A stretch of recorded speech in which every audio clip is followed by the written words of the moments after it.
পাশেই খুলে রেখেছেন পরিধেয় জামা কাপড় ও একজোড়া হিল। এমন আপত্তিকর ও আকাঙ্ক্ষিত দৃশ্য হরহামেশাই দেখা মিলছে শিশু পার্কগুলোতে। রসে ভরপুর প্রেমিক প্রেমিকাদের জন্য এ যেন এক নিরাপত্তার লীলাভূমি। এমনকি নেত্রকোনার এই শিশু পার্কে ঘুরতে আসা দর্শনার্থীদের জন্য ব্যবস্থা করা শৌচালয়েও চলছে তরুণ তরুণীদের শরীরের রস কমানোর কাজ। নাম ডিজনি চিলড্রেন পার্ক হলেও সবসময় তা কবজায় থাকে যুবক যুবতী তরুণ তরুণীদের।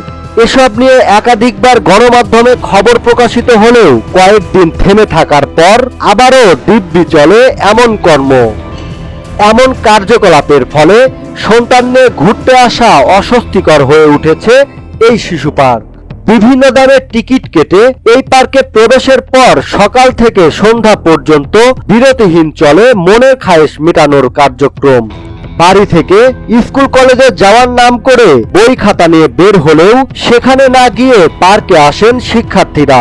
স্থানীয় বাসিন্দারা বলেন, পার্কের মালিক প্রভাবশালী হওয়ায় ও প্রশাসনের সঠিক নজরদারি না থাকায় বিভিন্ন জিনিস সেবন থেকে শুরু করে এখানে চলে 18+ সব রকম কারবার। শিক্ষার্থীরা প্রতিষ্ঠানে না গিয়ে পার্কে আমোদ ফুর্তিতে ব্যস্ত থাকায় সন্তানদের ভবিষ্যৎ নিয়ে চিন্তিত অভিভাবকরা। বিষয়টি নিয়ে সচেতন মহল নানা সময়ে আপত্তি জানালেও পার্কের মালিক প্রভাবশালী হওয়ায় উল্টো তাদেরকেই হয়রানি করার কথা জানান স্থানীয়রা। তবে যথাযথ কর্তৃপক্ষ বিষয়টি গুরুত্বের সাথে নিয়ে প্রয়োজনীয় ব্যবস্থা গ্রহণ করবেন, এমনটাই প্রত্যাশা সকলের।